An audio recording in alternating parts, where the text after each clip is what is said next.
La habitación estaba fría, con ese frío aséptico que las empresas químicas parecen expulsar por sus conductos de ventilación para evitar que la gente se sienta demasiado cómoda.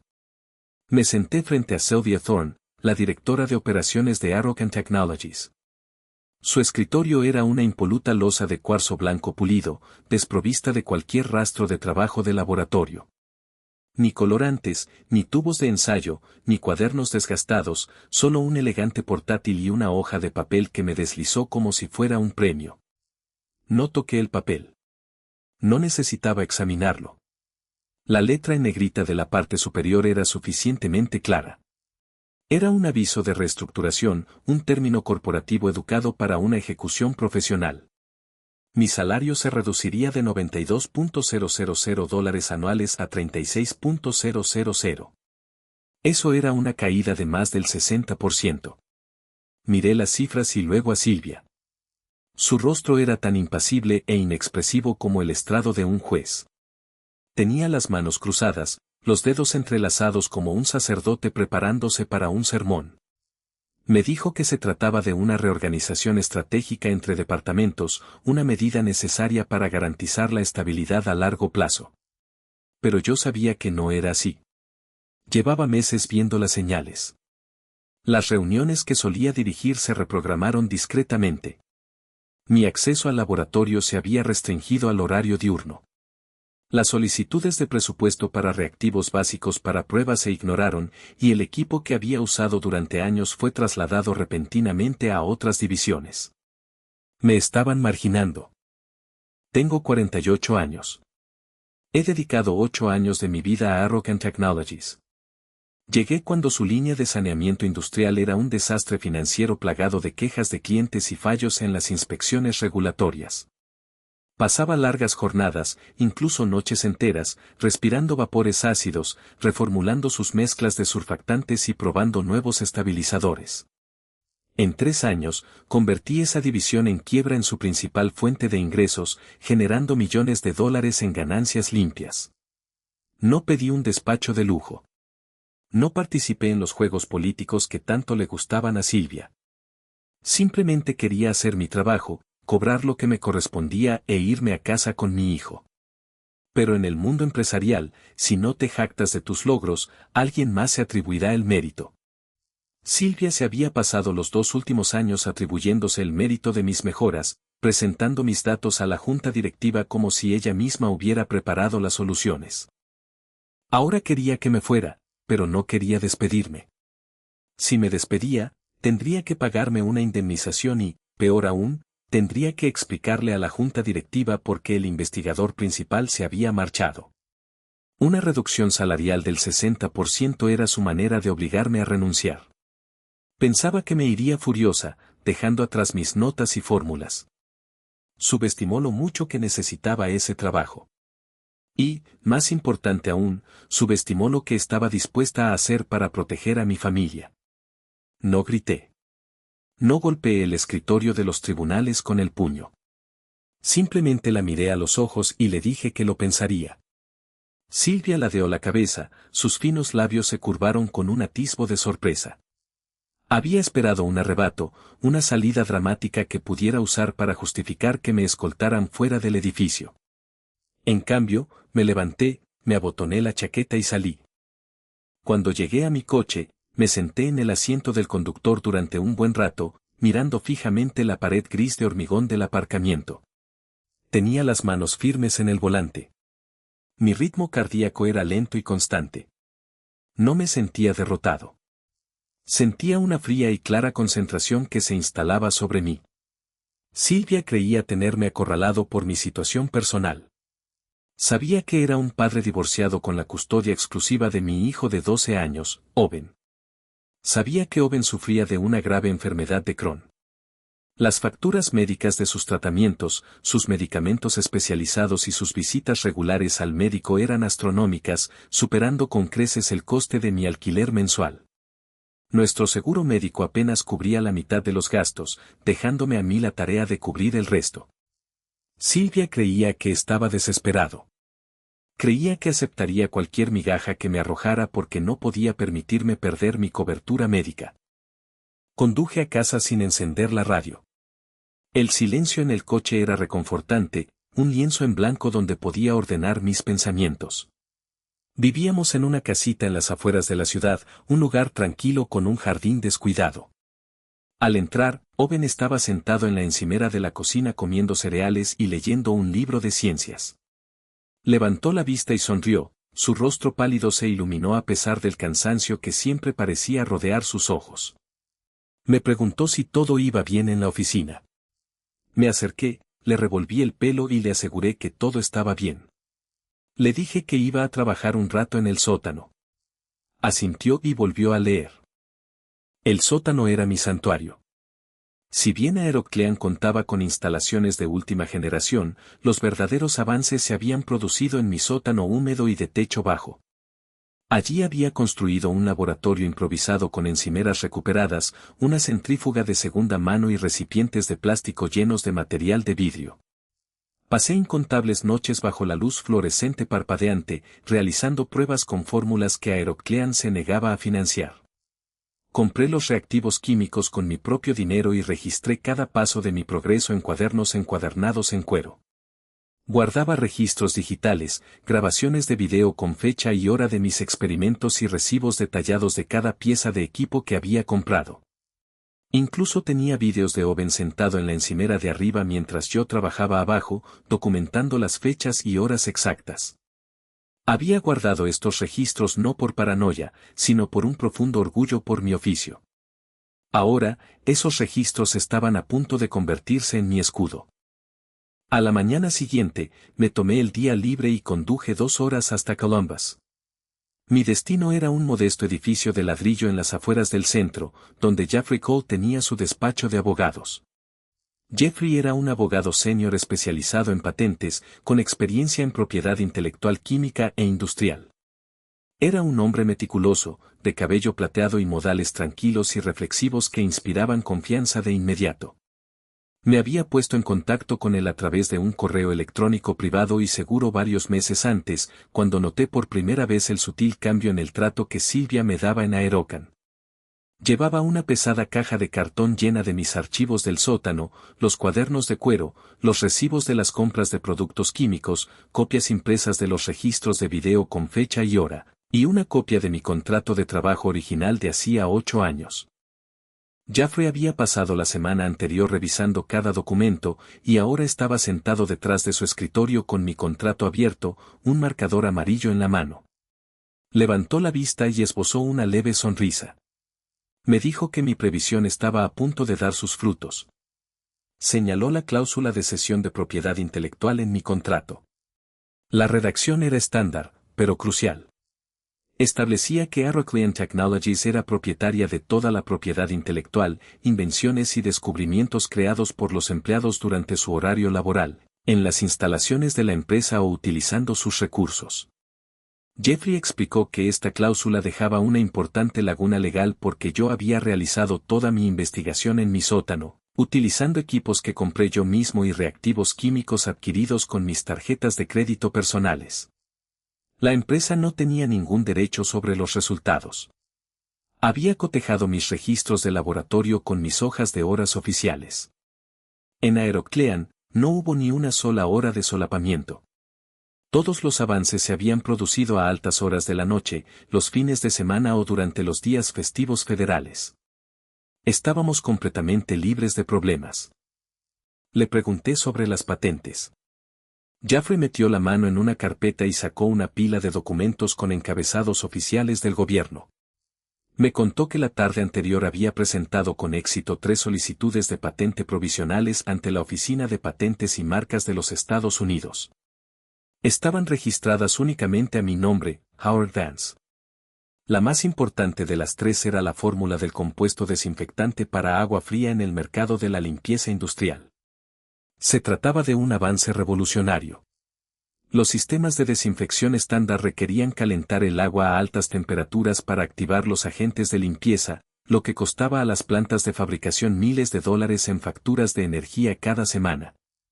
Mi compuesto funcionaba a temperatura ambiente, manteniendo el mismo nivel de desinfección y reduciendo los costos de calefacción en un 40%.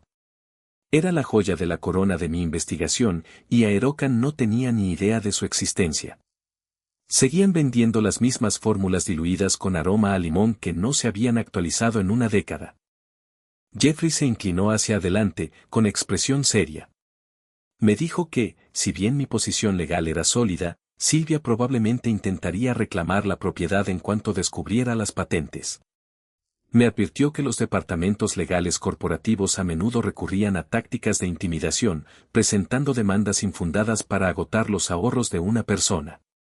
Me aconsejó que buscara un aliado, una empresa con recursos suficientes para respaldar mis patentes y protegerme de la presión de Aerocan. Fue entonces cuando le hablé de Julian Ward. Julian era el vicepresidente de investigación y desarrollo de Apex Chemical Solutions, el mayor competidor de Aerocan en el estado. Nos habíamos conocido años atrás en una convención nacional de química, donde mantuvimos una larga conversación sobre la química de los surfactantes. Conocía mi reputación y respetaba mi trabajo. La noche anterior le había enviado un breve mensaje cifrado, sugiriéndole que habláramos de una nueva línea de productos. En 10 minutos, me respondió, proponiéndome una reunión en un restaurante tranquilo a las afueras de la ciudad. El restaurante estaba casi vacío cuando llegué esa tarde. Julian ya estaba sentado en una mesa de la esquina, con una taza de café negro delante. Era un hombre alto, de mente aguda y de hablar directo. No perdía el tiempo con charlas triviales. Me preguntó por qué el investigador principal de Aeroclean solicitaba una reunión secreta. Metí la mano en mi bolso y saqué una hoja resumen con los datos de las pruebas del compuesto para agua fría, junto con copias de los recibos de solicitud de patente. Las deslicé sobre la mesa. Julian las tomó, recorriendo los números con la mirada. Mientras leía, su postura cambió. Se enderezó, arqueando las cejas. Preguntó si esos números estaban verificados. Le dije que se basaban en 8 meses de pruebas en mi laboratorio privado. Le expliqué que las patentes estaban completamente registradas a mi nombre y que estaba dispuesto a otorgar licencias. Julian me miró, con una leve sonrisa que se extendía por su rostro. Me contó que Apex llevaba 3 años intentando desarrollar un compuesto similar sin éxito. Dijo que mi fórmula les daría una enorme ventaja en el mercado industrial. Me preguntó qué quería. Le dije que quería un puesto en Apex como director senior de desarrollo de productos, con un salario base de $180,000 anuales, plena autoridad sobre el presupuesto de investigación y un seguro médico integral para mi familia. Y lo más importante, le dije que no transferiría las patentes. Apex recibiría una licencia exclusiva para usar las fórmulas, pero yo conservaría la propiedad intelectual. Julian no dudó. Me dijo que su equipo legal redactaría el contrato de trabajo y el contrato de licencia antes de que terminara la semana. Nos dimos la mano y salí al fresco aire de la tarde, sintiendo que el peso de los últimos meses por fin empezaba a disiparse. La transición no se produjo de la noche a la mañana, pero una vez que las piezas empezaron a moverse, encajaron con una precisión satisfactoria. Pasé los siguientes 3 días revisando los contratos que Julian Ward me había enviado. Mi abogado, Jeffrey Cole, examinó cada frase, asegurándose de que el acuerdo de licencia fuera impecable. Los términos eran exactamente como los habíamos acordado. Apex Chemical Solutions recibiría una licencia exclusiva para fabricar y vender productos basados en mis 3 fórmulas de desinfección y, a cambio, me pagarían regalías por cada galón vendido. Mi nuevo contrato de trabajo en Apex era igualmente generoso, con un salario base de $180,000 anuales, un seguro médico familiar integral y plena autoridad sobre su laboratorio de investigación en California. Por primera vez en años, sentí una sensación de seguridad. Los gastos médicos de Owen ya no serían una nube negra que pendiera sobre nuestras cabezas. Firmé los documentos en la oficina de Jeffrey el jueves por la tarde. El siguiente paso fue limpiar mi espacio de trabajo en Aerocan Technologies. No quería dejar nada que Silvia pudiera usar. Durante el fin de semana, fui a la oficina con la excusa de ponerme al día con el trabajo. El edificio estaba silencioso, los pasillos vacíos. Me senté en mi mesa de laboratorio y comencé a formatear mis discos duros locales. No borré los datos de la empresa, pero borré permanentemente todos los archivos personales, todas las notas de investigación informales y cada fragmento de código que había escrito para mis experimentos privados. Empaqué mis pertenencias personales, algunos libros de referencia, una fotografía enmarcada de Owen y una taza de cerámica desgastada en una sola caja de cartón. En casa, pasé la tarde del domingo empacando el laboratorio del sótano. Empaqué mis muestras químicas, etiqueté los cuadernos y guardé el equipo en cajas de plástico. El laboratorio improvisado que había sido el escenario de mis mayores logros ahora estaba vacío, dejando solo las paredes de concreto desnudas. Estaba listo para dejar atrás las sombras y entrar en un laboratorio de verdad donde mi nombre estaría en las patentes. Sin embargo, el lunes por la mañana surgió un obstáculo inesperado. Recibí una llamada urgente de Jeffrey Cole. Su voz era tensa cuando me comunicó que el departamento legal de Aerocan le acababa de enviar una carta formal.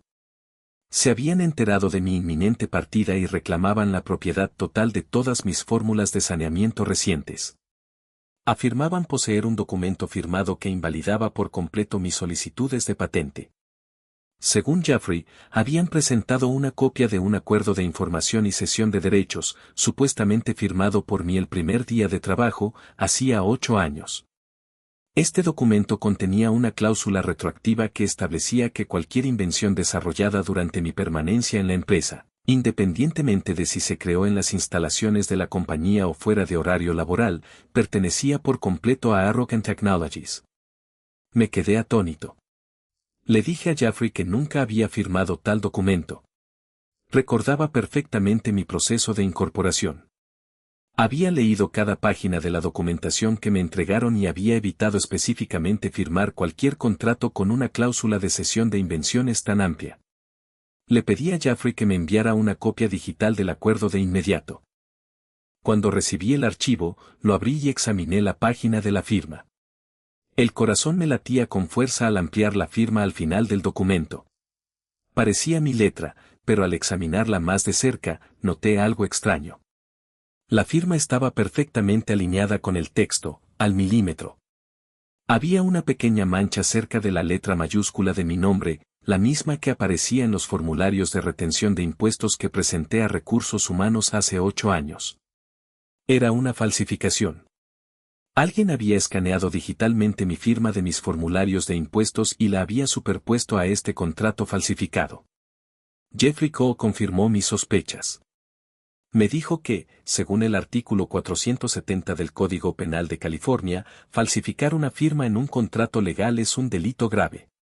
Y lo que es más importante, me explicó que, según la ley de California, un contrato falsificado es nulo desde el principio, un principio conocido como nulidad ab initio. No tenía ninguna validez legal. Sylvia Thorne, en su desesperación por asegurar las patentes de Aerocan, había cruzado una línea peligrosa. Había cometido un delito, pensando que el departamento legal de la empresa me intimidaría demasiado como para defenderme. No se dio cuenta de que me acababa de dar el arma definitiva. En lugar de entrar en pánico, sentí una oleada de calma. Llamé a Jeffrey y le expliqué un plan. No presentaríamos una demanda de inmediato. Dejaríamos que Aerocan creyera que tenía la sartén por el mango hasta el último momento. Dedicamos los 2 días siguientes a preparar nuestra contraestrategia. Jeffrey redactó una respuesta formal, adjuntando la evidencia de la falsificación junto con un borrador de una demanda por infracción de patente según la sección 271 del título 35 del Código de los Estados Unidos. También preparamos una demanda por incumplimiento del deber fiduciario contra Sylvia Thorne, argumentando que, al falsificar un documento legal y exponer a la empresa a cuantiosos daños legales, había violado su deber para con la corporación. Mantuve la compostura en la oficina, asintiendo cortésmente cada vez que me cruzaba con Sylvia en el pasillo, dejándola creer que su trampa estaba a punto de activarse.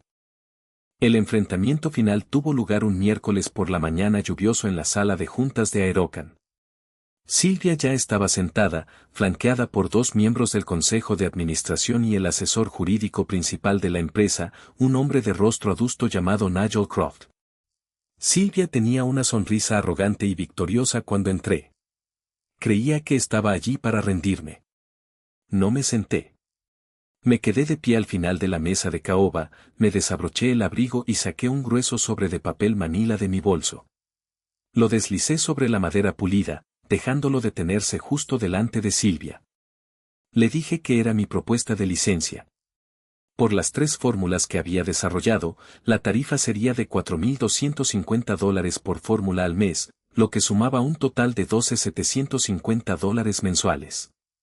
Añadí que el acuerdo no era negociable y permanecería vigente mientras quisieran usar mi tecnología. Silvia soltó una risa fría, negándose a tocar el sobre. Me dijo que la empresa ya era propietaria de las fórmulas, señalando una copia del acuerdo que había sobre la mesa. Me advirtió que si intentaba llevar mi investigación a Apex, me demandarían por robo y me vetarían del sector. Me mantuve tranquila, mirando fijamente a Nigel Croft, el abogado principal. Metí la mano en mi bolso y saqué un segundo documento, deslizándolo sobre la mesa. Les indiqué que examinaran el análisis forense de la firma en su acuerdo. Les expliqué que la firma era un escaneo digital de mis declaraciones de impuestos superpuesto en un documento que yo jamás había visto. Les señalé que falsificar una firma para obtener propiedad intelectual viola el artículo 470 del Código Penal de California, un delito grave. Declaré que, dado que la firma era falsa, el contrato era nulo de pleno derecho, sin validez legal. La sonrisa de suficiencia desapareció del rostro de Silvia.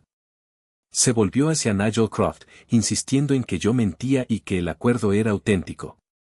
Pero el abogado principal no la miró. Estaba absorto en el informe forense, sus ojos recorriendo la comparación lado a lado. Su rostro palideció al ver la alineación a nivel de píxel de la mancha de mis declaraciones de impuestos. No les di tiempo para recuperarse. Les dije que mi abogado, Jeffrey Cole, estaba preparado para presentar una demanda federal bajo el Código de los Estados Unidos, título 35, sección 271, por infracción de patente, junto con una queja por incumplimiento del deber fiduciario. Les expliqué que al falsificar un documento y exponer a la empresa a enormes daños legales y responsabilidad penal, Silvia había violado su deber para con la corporación. Una vez presentada la demanda, los detalles se convertirían en registro público, destruyendo la valoración de la empresa justo antes de su auditoría anual de accionistas. Nigel Croft cerró lentamente la carpeta y miró a los miembros de la junta. Les dijo que tenían un problema grave. Les explicó que si este análisis llegaba a los tribunales, el documento sería declarado inválido, exponiendo a la empresa a una responsabilidad catastrófica. Silvia se puso de pie, exigiendo que llamaran a seguridad para que me sacaran. Pero una de las miembros de la junta, una mujer mayor con expresión severa, hizo callar a Silvia con un gesto de la mano. Le preguntó al asesor jurídico principal si había alguna manera de verificar la autenticidad del acuerdo. Croft negó con la cabeza, admitiendo que las pruebas de duplicación eran claras. La miembro de la junta se dirigió a Silvia y le dijo que sus acciones habían puesto en peligro a toda la empresa. En ese mismo instante, anunció que Sylvia Thorne quedaba despedida de su puesto como directora de operaciones, con efecto inmediato, por incumplimiento del deber fiduciario. Silvia se quedó sin palabras. Miró a su alrededor, pero nadie la miró a los ojos.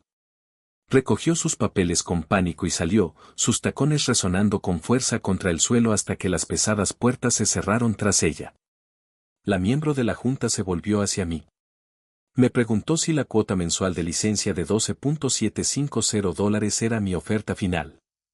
Asentí, indicando que tenían hasta el viernes para firmar, o retiraría la opción y dejaría que Apex lanzara su línea de productos de la competencia. La miembro de la junta no esperó. Le ordenó a Nigel Croft que firmara el acuerdo de licencia en ese mismo momento. Firmamos los documentos en menos de una hora. Salí de la sede de Aeroclean como un hombre libre, con un acuerdo de licencia firmado que me garantizaba un ingreso mensual estable y mi dignidad intacta. La semana siguiente, comencé mi nuevo trabajo en Apex Chemical Solutions. Las instalaciones eran limpias, modernas y equipadas con tecnología de punta. En mi segundo día, contacté a Jeremy Yates, un químico junior que había trabajado conmigo en Aerocan. Jeremy era un investigador brillante que Silvia había ignorado y pagado mal constantemente. Le ofrecí un puesto en mi nuevo laboratorio en Apex con un aumento significativo y la promesa de que su nombre figuraría en cada patente que desarrolláramos. Aceptó de inmediato. Para celebrarlo, llevé a mi hijo Owen al refugio de animales local. Salimos con un perro mediano, luchador, con la cola torcida y una muesca faltante en la oreja izquierda. Owen lo llamó Rusty. Esa noche, mientras Rusty se acurrucaba a los pies de la cama de Owen, me senté en mi sala, contemplando las colinas de... Los siguientes 12 meses en Apex Chemical Solutions fueron los más productivos de mi carrera. En el moderno laboratorio, bien financiado, Jeremy Yates y yo trabajamos con una libertad que nunca habíamos experimentado en Aerocan. No solo fabricábamos compuestos químicos individuales, sino que estábamos construyendo una plataforma de saneamiento integrada. Me di cuenta de que los clientes industriales no solo querían comprar un detergente, sino un sistema completo que gestionara el flujo de agua, la dosificación de productos químicos y los ajustes de temperatura en tiempo real. Jeremy y yo desarrollamos un conjunto de 5 fórmulas interconectadas que reaccionaban dinámicamente a los datos de los sensores. Si una línea de producción estaba limpiando equipos metálicos, el sistema ajustaba automáticamente la concentración de surfactante y el nivel de pH. Era un ecosistema operativo que reducía los ciclos de limpieza en un 40% y el desperdicio total de agua a la mitad. Dado que las fórmulas estaban diseñadas para funcionar en sinergia, era imposible para la competencia replicar nuestros resultados mediante la ingeniería inversa de un solo producto. Mientras tanto, Aeroclean Technologies se sumía en el caos. Tras el despido de Sylvia Thorne, la junta directiva nombró a una serie de gerentes interinos sin experiencia técnica. Intentaron mantener a flote el negocio recortando gastos y diluyendo aún más sus productos estándar. Según Jeremy, quien todavía recibía mensajes de texto de sus antiguos colegas, la empresa intentaba desesperadamente copiar nuestra nueva plataforma integrada. Contrataron a un equipo de consultores caros para realizar ingeniería inversa de nuestras fórmulas patentadas, pero Jeffrey Cole había construido una enorme barrera de patentes alrededor de nuestra propiedad intelectual. Cada vez que Aerocan intentaba comercializar una mezcla similar, recibía cartas de cese y desistimiento que detallaban la infracción de patentes. Varios de sus principales clientes fabricantes, frustrados por la disminución de la calidad y el aumento de las tarifas de Aerocan, cancelaron sus contratos y se pasaron a Apex.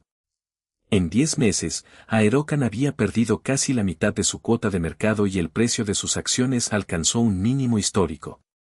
Una tarde, mientras me preparaba para salir del laboratorio, Julian Ward entró en mi oficina con una amplia sonrisa. Se sentó y me dijo que la junta directiva de Aerocan se había puesto en contacto oficialmente con Apex para hablar de una adquisición. Estaban al borde de la quiebra y querían vender sus activos restantes antes de que la empresa colapsara por completo. Julian me pidió mi opinión sobre la compra. Le dije que la adquisición tenía mucho sentido para Apex. Aerocan aún poseía una gran red de distribución y varias valiosas plantas de fabricación en la región. Si las adquiríamos, podríamos fácilmente convertir sus plantas para producir nuestros nuevos sistemas integrados de saneamiento. Pero tenía una condición: quería tener plena autoridad sobre la división de investigación y desarrollo combinada. Julian no dudó. Me dijo que la junta ya había acordado que yo era la única persona capaz de dirigir la división de I+D de fusionada. La adquisición se concretó 3 semanas después, justo un año después de que Sylvia Thorne intentara reducir mi salario a $36,000. Regresé a la sede de Aerocan.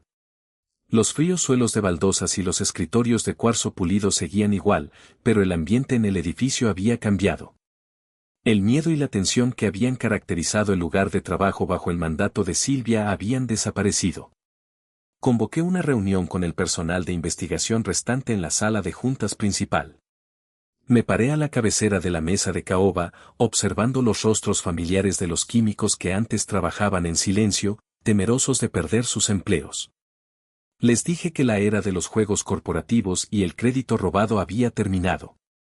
Les expliqué que, bajo el liderazgo de Apex, cada investigador recibiría un salario justo, los recursos adecuados y el reconocimiento legal por sus descubrimientos. Les dije que estábamos allí para construir un sistema mejor y que cualquiera dispuesto a trabajar duro y actuar con honestidad tendría un lugar seguro en nuestro laboratorio. Esa noche, conduje a casa bajo la cálida luz del atardecer. La sensación de logro era silenciosa pero profunda. No se trataba solo del dinero, aunque las regalías por licencias y mi salario como director senior habían asegurado nuestro futuro financiero. Se trataba de que habíamos sobrevivido a la presión y habíamos salido fortalecidos. Cuando entré por la puerta principal, Owen estaba jugando en el patio trasero con Rusty. La cola torcida de la perra se meneaba frenéticamente mientras perseguía una pelota de tenis por el césped. La salud de Owen había mejorado drásticamente durante el año, con los tratamientos médicos especializados totalmente cubiertos por mi seguro integral en Apex. Sus síntomas habían disminuido y había recuperado su energía. Parecía de nuevo un niño normal de 12 años, riendo mientras Rusty correteaba por el césped. Me quedé en el porche trasero observándolos jugar, sintiendo una profunda paz. Los movimientos más silenciosos habían tenido, en efecto, el mayor impacto. No había destruido la antigua empresa. Simplemente había construido un sistema mejor y había dejado que su propia corrupción hiciera el resto.